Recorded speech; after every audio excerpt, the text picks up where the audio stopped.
All right, we're about to talk to the man, Josh Pate, who is going to be traveling west again.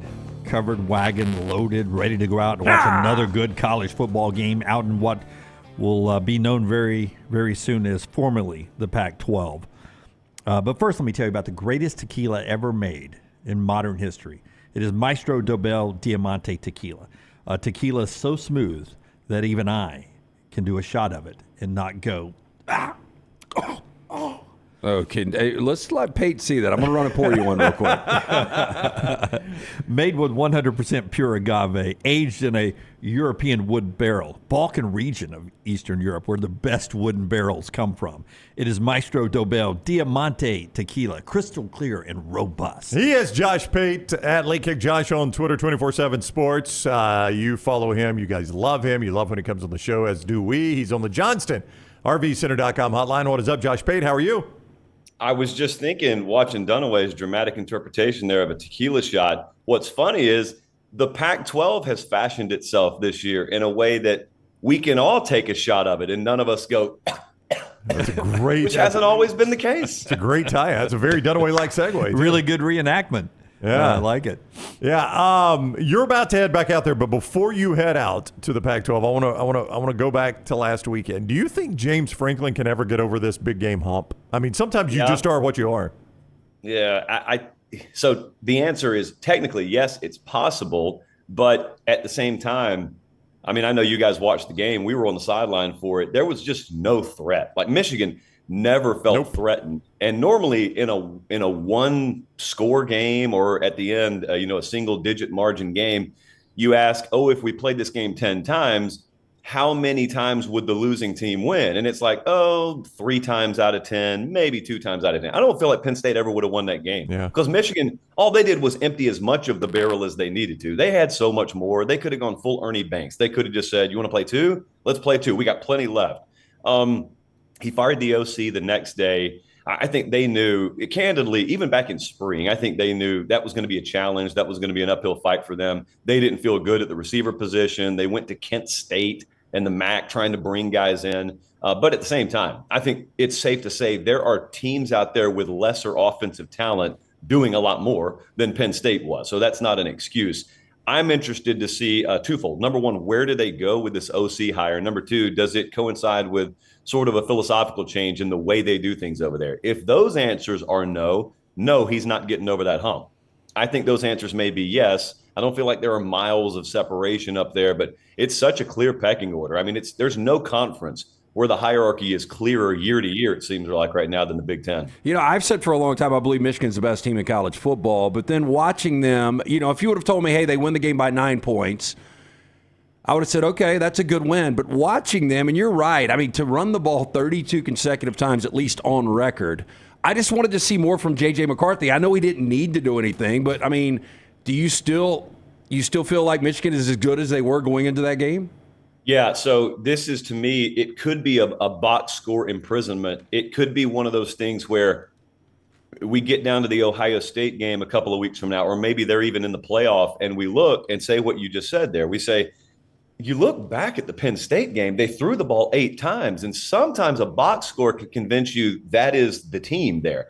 I actually look at it as that's the version of the team they just felt like they needed to be the other day. I don't think J.J. McCarthy's a threat to do some of the things through the air that Caleb Williams does or Bo Nix does, but I feel like if Penn State would have taken a touchdown lead at any point and they needed to throw the ball, they needed to open Roman Wilson and those guys up, I feel like it was there. Like, I feel like there's a game down the road J.J. McCarthy, if he needs to, can win with his arm.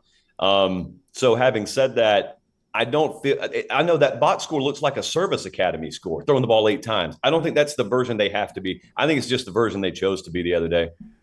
This is a typical Dunaway stupid question here. But I feel like you have great insight on the ability to judge teams because you have gone to see all the contenders in person on the field and spend time with their coaches and get to know their teams. Do you think that would be a better way for the college football playoff committee to experience the season than sitting in the room and watching games on television. So, like Saturday, they would all been at Michigan Penn State? That they would almost go on the same tour that he has been on, Josh has been on. Or send like half of them to Michigan Penn State, half of them to Georgia Ole Miss or something like that? Maybe, or go as a group and then have a big, game day like buses set up where they can watch all the games and then go in for the big games. But do you feel like you're able to judge these teams better in person than, say, watching them on television?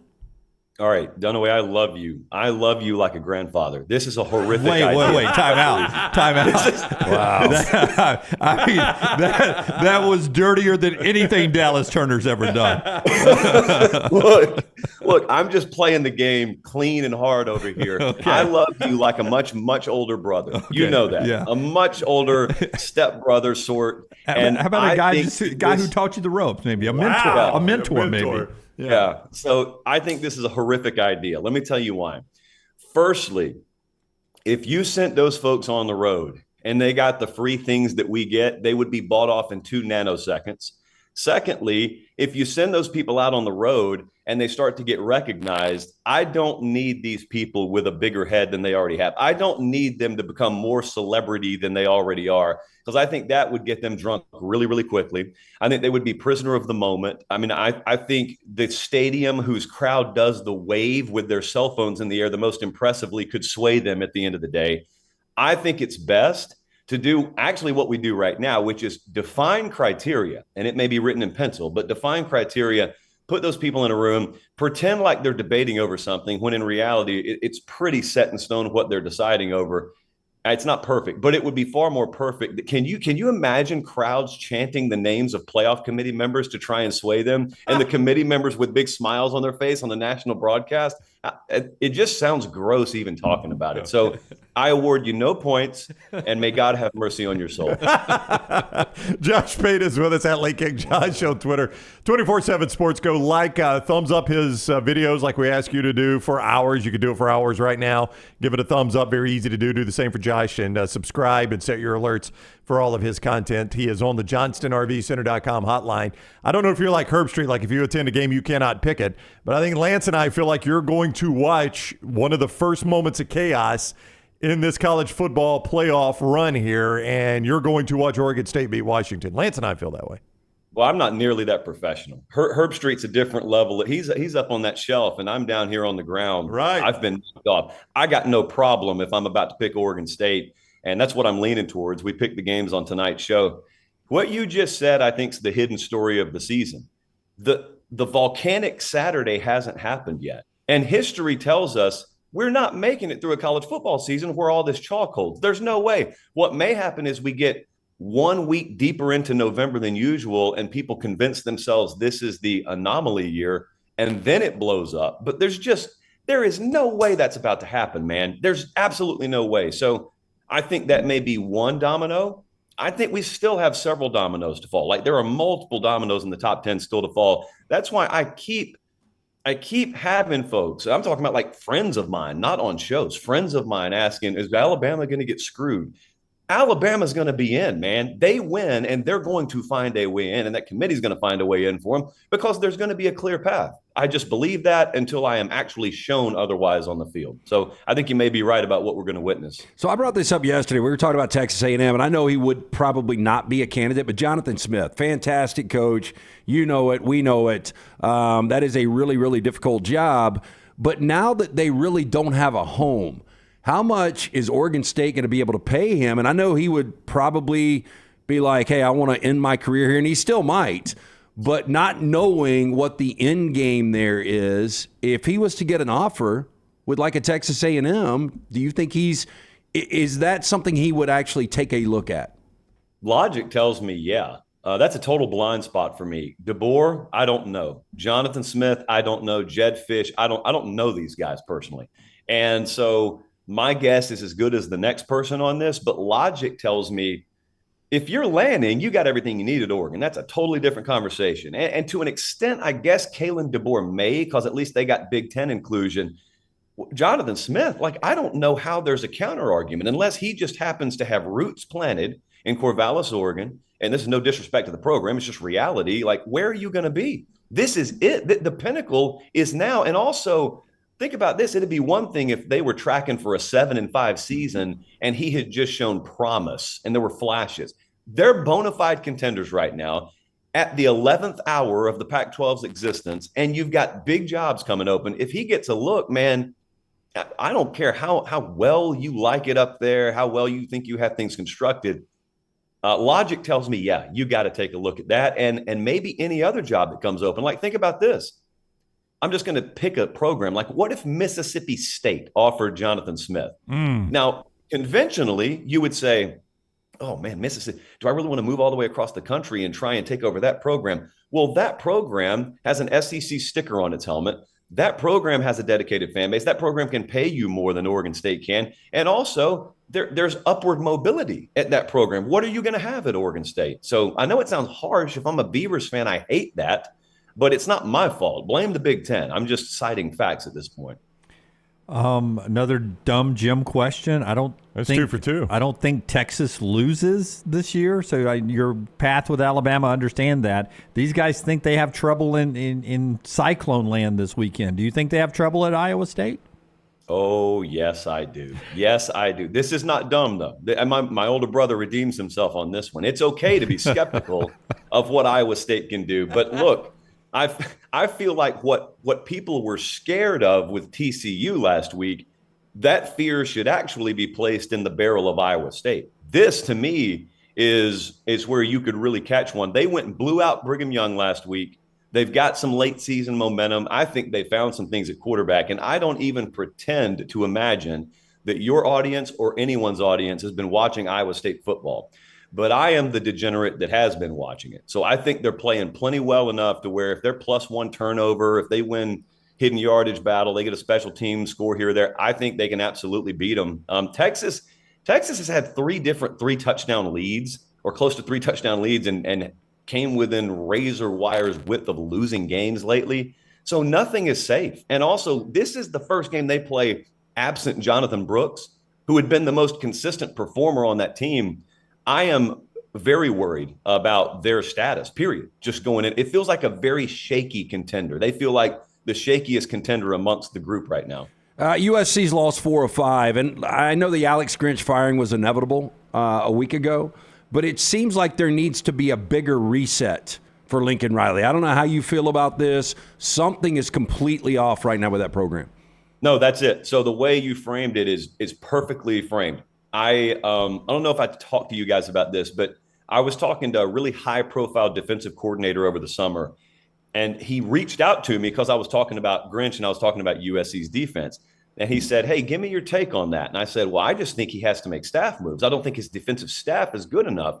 And he said, well, what if it's not a staff thing?